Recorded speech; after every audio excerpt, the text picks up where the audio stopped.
Bienvenidos una vez más a su programa Teología y Temas Adventista, donde hacemos tópico basado en la palabra de Dios, tanto profético como doctrinales. En el presente estudio de hoy vamos a estudiar el tema titulado Una visión espantosa.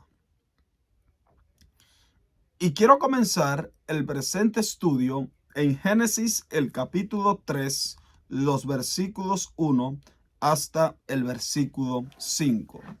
Génesis, el capítulo 3, empezando en el versículo 1. Pero la serpiente era astuta más que todos los animales del campo que Jehová Dios había hecho. Y dijo la serpiente a la mujer: ¿con que Dios os ha dicho que no comáis de ningún árbol del huerto?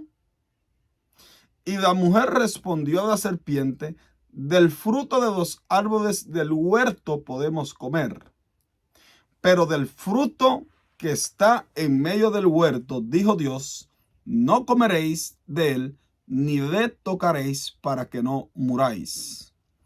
Entonces la serpiente dijo a la mujer: no moriréis, sino que sabe Dios que el día que comáis de él, serán abiertos vuestros ojos, y seréis como Dios, sabiendo el bien y el mal.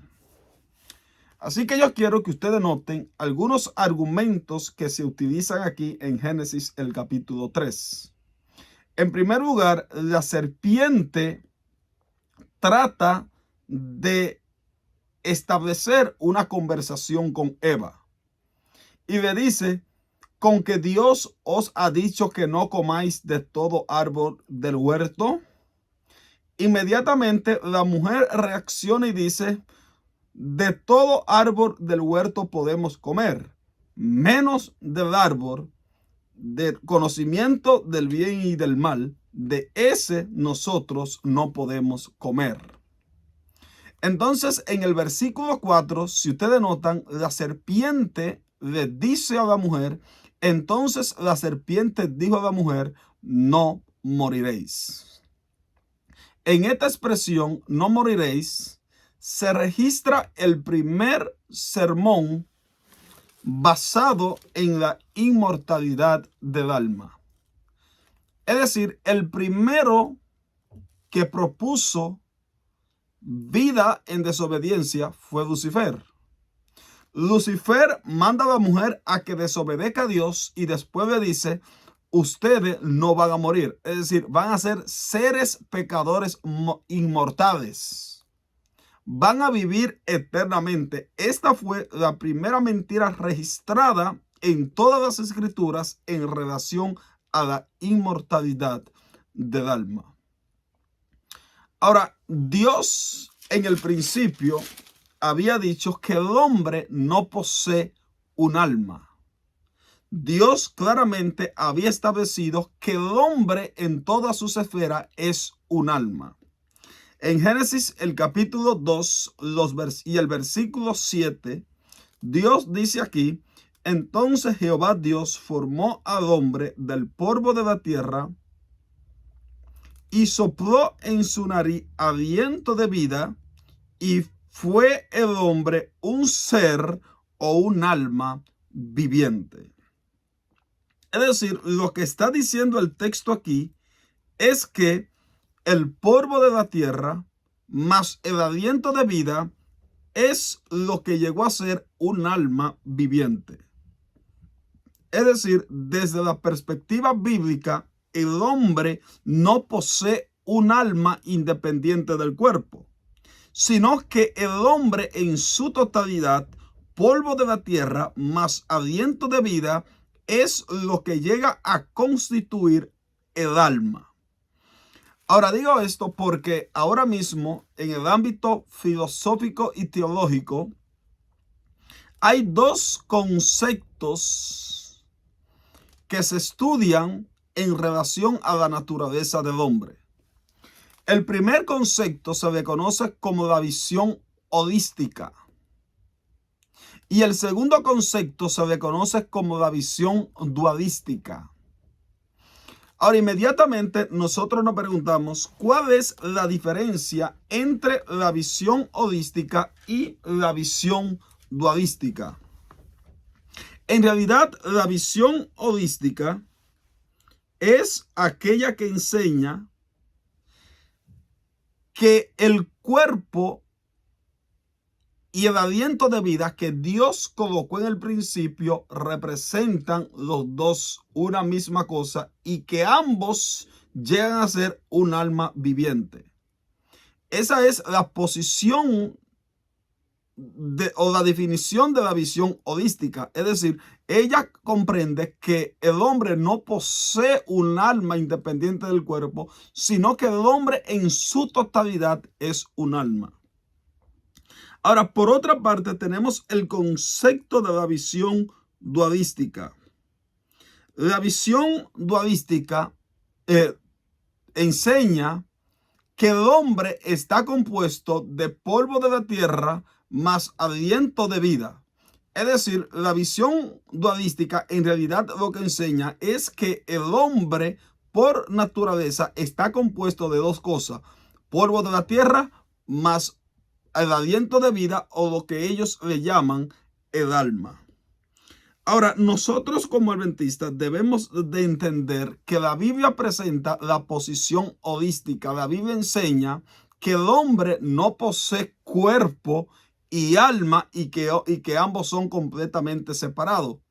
Nosotros entendemos que el alma representa el hombre. El alma en la Biblia es el ser en sí. Por eso en Génesis el capítulo 2 y el versículo 7 dice que polvo de la tierra más aliento de vida es lo que llega a constituirse como un alma viviente.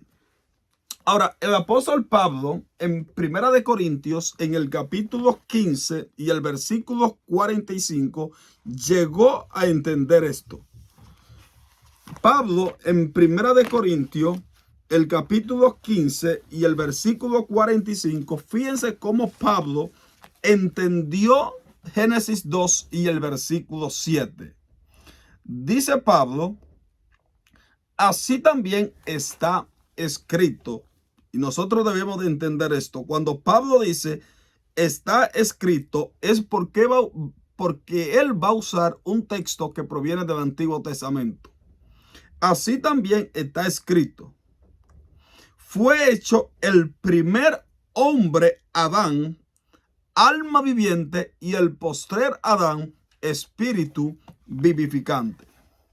Así que fíjense que para el apóstol Pablo, el concepto de Génesis 2 y el versículo 7, donde dice que tomó Dios polvo de la tierra y sopló en su nariz aliento de vida y llegó a ser el hombre un alma viviente, el apóstol Pablo dice aquí que Adán fue hecho el primer hombre, alma viviente. Es decir, para el apóstol Pablo, el hombre no posee una visión dualística, no tiene dos cosas. Es decir, para el apóstol Pablo, el alma representa a la persona, representa al individuo en sí y no un elemento independiente del cuerpo.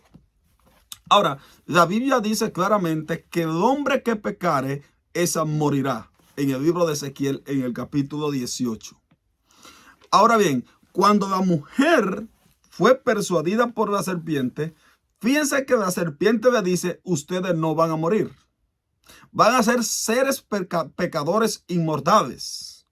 Y ahora en el versículo 5, Satanás o la serpiente le dice: sino que sabe Dios que el día que comáis de él, serán abiertos vuestros ojos y seréis como Dios, sabiendo el bien y el mal.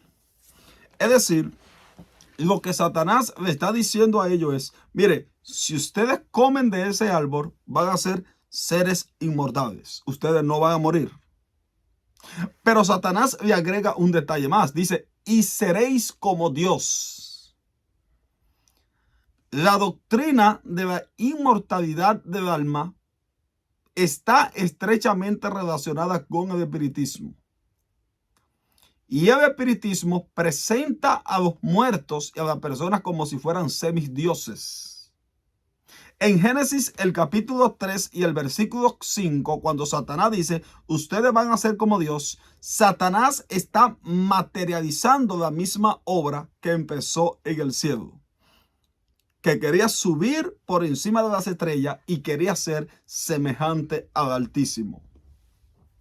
Ahora, fíjense que la inmortalidad del alma, el concepto de la inmortalidad del alma no es bíblica.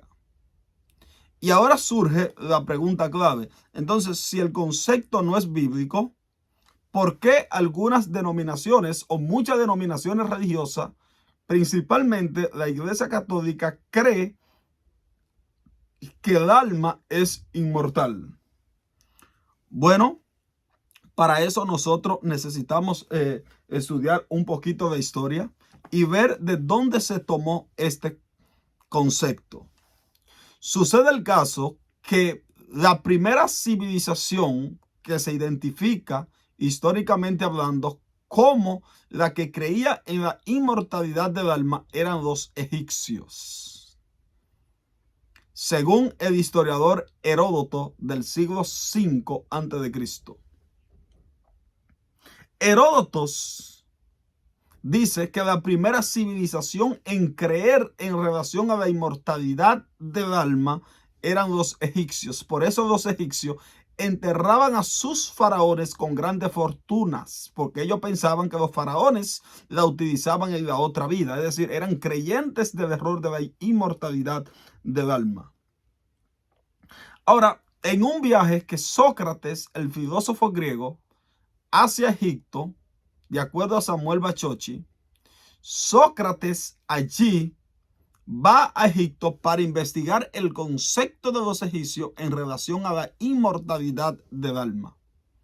Como resultado, luego que Sócrates examina todos los argumentos egipcios, va a Grecia e imparte una clase, se le enseña a Platón, Platón se le enseña a Aristóteles.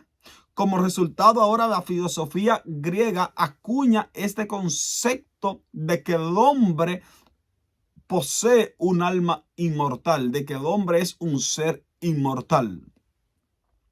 Como resultado de eso, los filósofos griegos por mucho tiempo creyeron o siguen creyendo en la mentira de la inmortalidad del alma. Ahora, este concepto se agrega dentro del cristianismo a través de un individuo que se le llamó San Tomás de Aquino. San Tomás de Aquino, al estudiar el tema de fe y razón,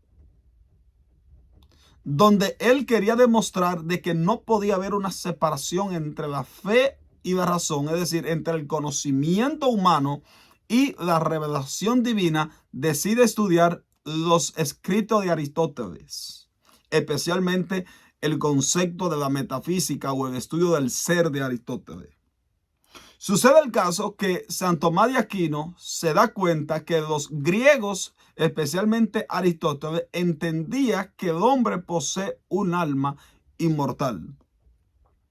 Ahora San Tomás de Aquino toma este concepto y empieza a divulgarlo y entiende que hay suficiente soporte bíblico para llegar a la conclusión de un alma inmortal.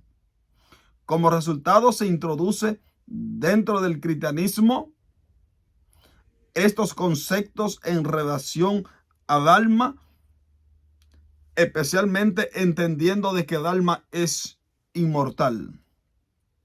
Ahora, aquí tenemos un pequeño párrafo que encontramos en el libro Creencias Populares de Samuel Bacocchi en el capítulo 2 y en la página 45. Fíjense lo que dice Samuel Bacocchi en este libro.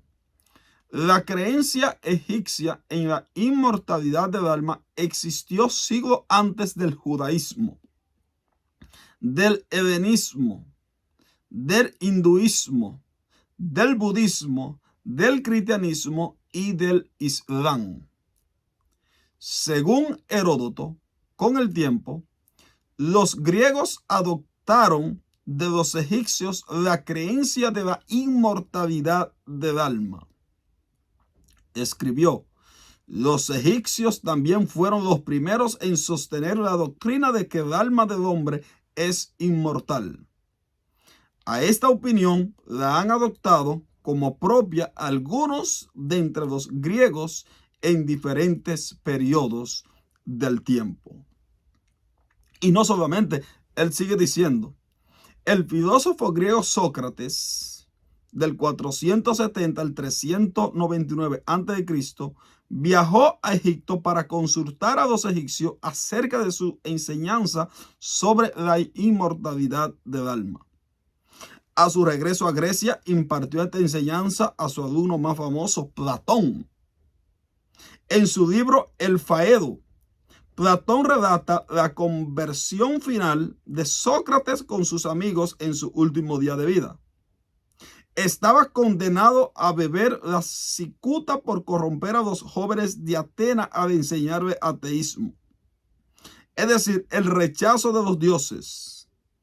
El marco era una prisión ateniense y el tiempo, el verano de 1299 antes de Cristo, Sócrates pasó su último día analizando el origen, la naturaleza y el destino del alma humana con sus amigos más íntimos.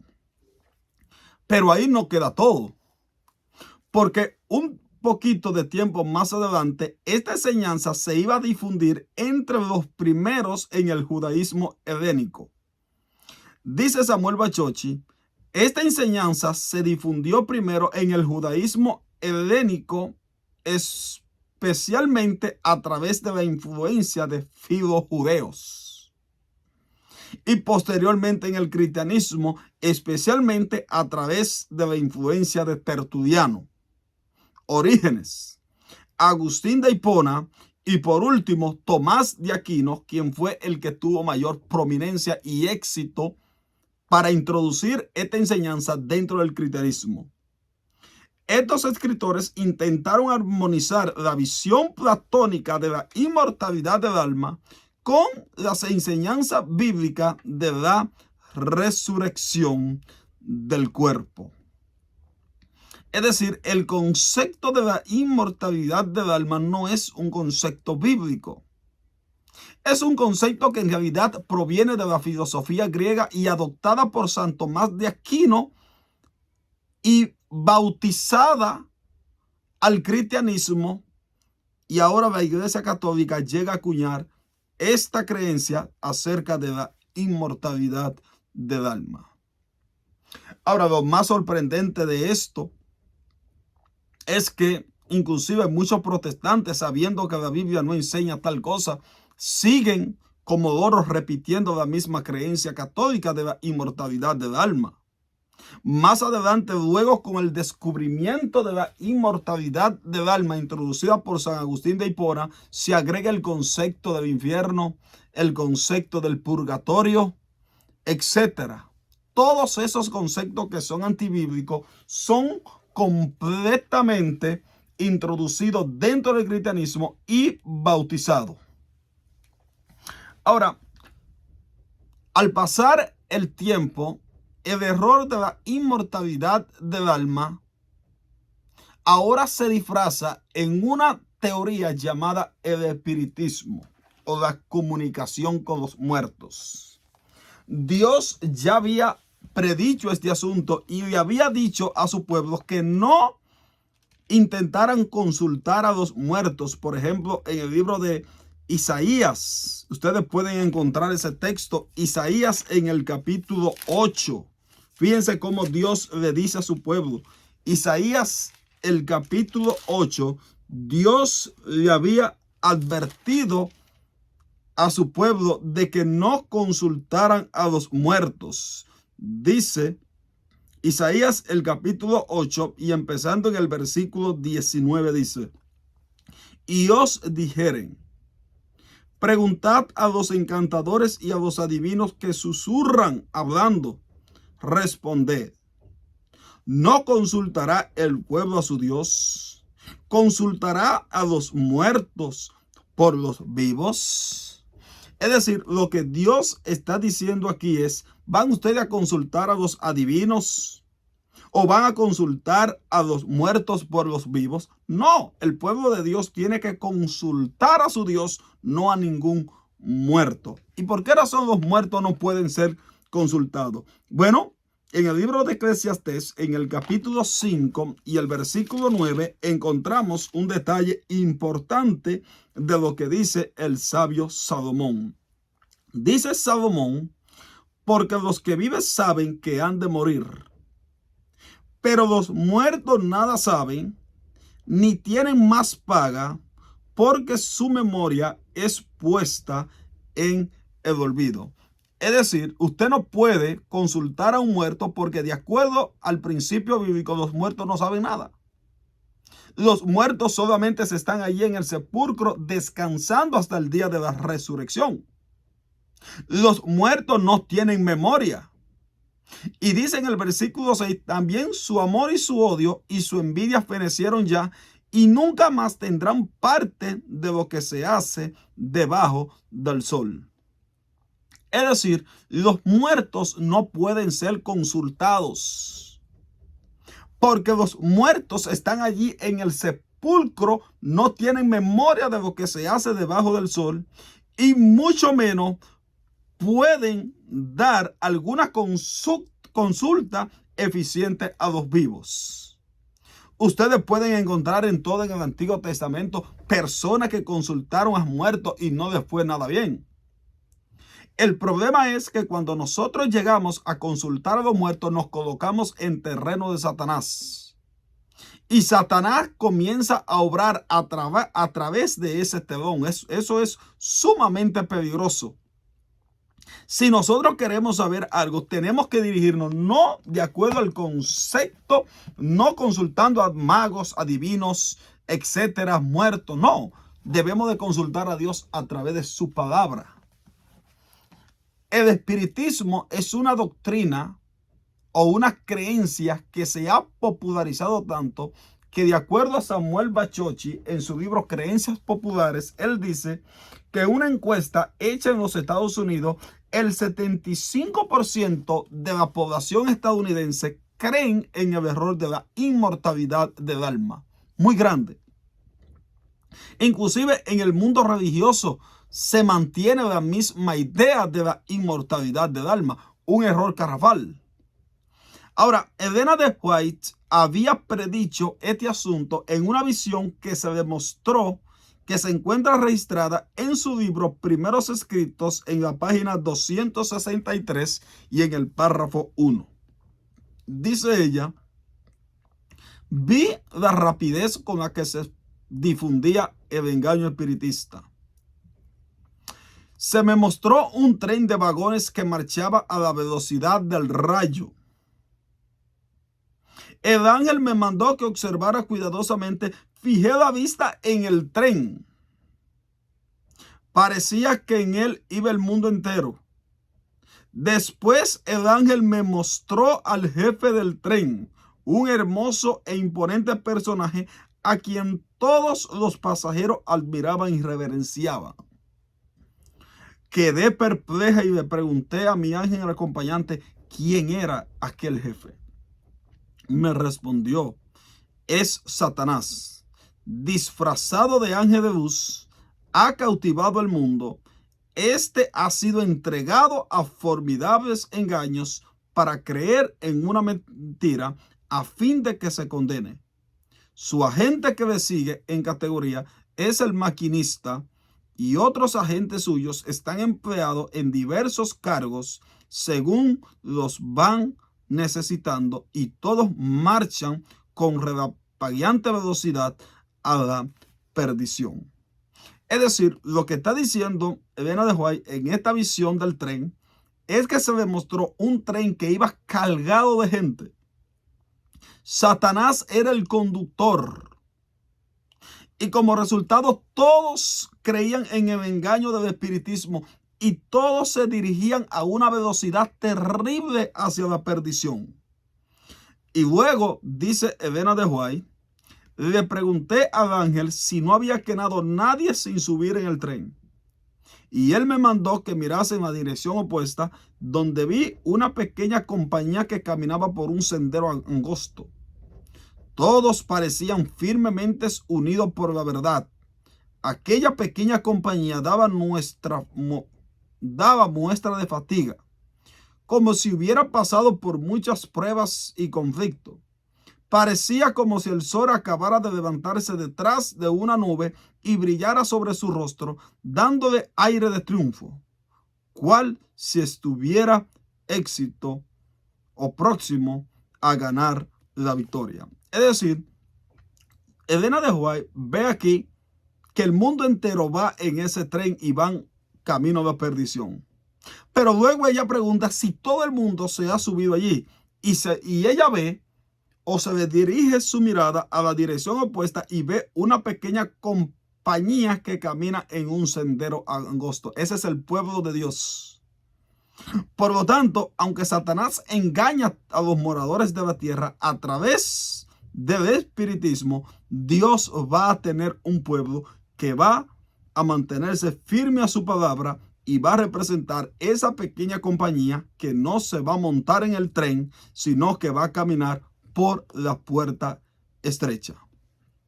Ahora, hay una cita de ella que se encuentra en el mismo libro en Primeros Escritos, en la página 262 y en el párrafo 2, donde ella ahora le hace una amonestación al pueblo de Dios.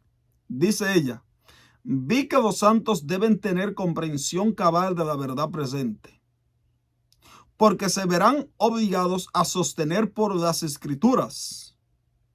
Deben comprender el estado en que se hallan los muertos, porque los espíritus diabólicos se le aparecerán aseverando ser seres queridos o parientes que le declararán doctrinas contrarias a las Escrituras. Así que fíjense que nosotros, ella nos manda a que tenemos que estudiar profundamente estos temas, porque se aparecerán seres queridos o parientes que declararán doctrinas contrarias a las Escrituras. Va a ser un momento cuando el pueblo de Dios va a tener que desprenderse completamente del sentimentalismo, porque si usted es muy sentimental con estos engaños, cuando vea a su abuelito, va a tomar como verdad lo que su abuelo le diga.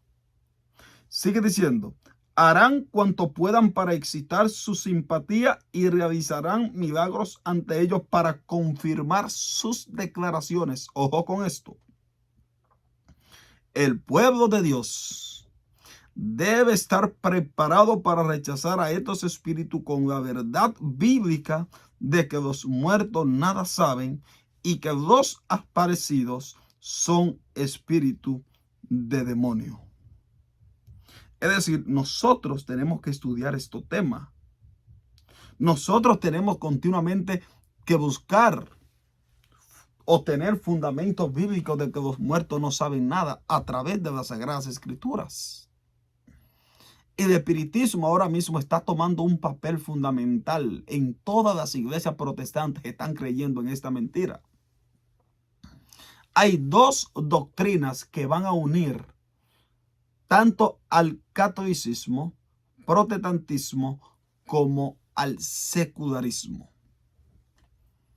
Ella en otra cita dice: merced a los dos errores capitales, el de la inmortalidad del alma y el de la santidad del domingo, Satanás prenderá a los hombres en sus redes. Solamente es cuestión de usted analizar los testimonios. Por ejemplo, yo vengo de una familia idólatra. Tengo descendencia de ellos que son sumamente idólatras. Personas que cuando se enferman, antes de tomar medicina o acudir a un médico, acuden delante de un brujo porque creen en todos estos asuntos. Se encuentran completamente imbuidos allí. Hermano, cuando yo veo a mis primos mis tías y todos mis familiares, lo veo sumergido en una pobreza extrema, porque cuando usted practica este tipo de cosas, usted se sumerge, queda sumergido completamente en extrema pobreza, porque eso no lo deja levantar. Pero el pueblo de Dios, pero yo, como parte del pueblo de Dios, nunca quise aceptar esta doctrina y todavía no la creo, porque yo entiendo que los muertos no saben nada. Nosotros tenemos que tener fundamentos firmes. Son muchas las veces que nosotros nos vamos a topar con todo este tipo de doctrinas. Sin embargo, debemos de tener un fundamento claro y firme de que los muertos no saben nada. La creencia del espiritismo se sigue proliferando en nuestra actualidad. Las películas están saturadas. Netflix está saturado de espiritismo. La televisión está saturado de espiritismo. Las redes sociales están saturadas de espiritismo. Es grande el desbarate que está haciendo Satanás. Y todo esto es con el propósito de engañar, si fuesen posible, aún a los escogidos. Sin embargo, Dios va a tener un pueblo firme que va a aceptar la Biblia como toda regla de fe y que va a procurar que todo error se le sea comprobado a través de un escrito está. Nuestro Señor Jesús en Juan 5:39 dice: escudriñad las escrituras, porque ellas son las que dan testimonio de mí. Aunque aparezcan personas que quieran, inducidas por el diablo, a hacernos engañar, debemos de tener respuesta sólida de que los muertos no saben nada. Cuando Dios creó al hombre, no le hizo un alma independiente del cuerpo. Polvo de la tierra más aliento de vida llega a ser un alma viviente. El hombre no posee un alma. El hombre es un alma. ¿Saben ustedes lo que predican algunas iglesias católicas? De que los muertos, si una persona muere, va a la gloria o va al infierno. Sin embargo, esta es una doctrina que no tiene fundamento bíblico. Lo que nosotros debemos de entender es que los muertos están en el sepulcro hasta el momento de la segunda venida de Jesús. Cuando Jesús venga a resucitar a los fieles y se vayan juntamente con él. En Juan, el capítulo 5 y el versículo 28 y 29 dice: no os maravilléis de esto, porque vendrá la hora cuando todos los que estén en los sepulcros oirán su voz. Y los que hicieron lo bueno saldrán a resurrección de vida, mas los que hicieron lo malo a resurrección de condenación. La Biblia dice claramente que los muertos no están en el cielo, sino que están en el sepulcro. Si los muertos estuvieran en el cielo, entonces surge la pregunta: ¿a qué viene Jesús a resucitarlos para después llevárselo con él? Tiene que ser que los muertos están en los sepulcros y cuando Jesús venga, viene con el propósito de resucitarlos para que vayan a vivir con él eternamente. Nosotros tenemos que procurar siempre de mantenernos fieles a los principios de Dios. Y si morimos, resucitar en la resurrección de los justos. Dios te bendiga. Comparte este video con todos tus seres queridos, primos y amigos. Y suscríbete a este canal de YouTube. Dios te bendiga. Hasta la próxima. Pero antes vamos a tener una palabra de oración. Gracias, Dios, por tu palabra. Gracias porque tenemos el privilegio de venir y estudiarla. Tema sencillo, práctico, para entender tu santa y divina voluntad. Síguenos dirigiendo porque te lo pedimos en el nombre de Jesús. Amén, Señor. Amén.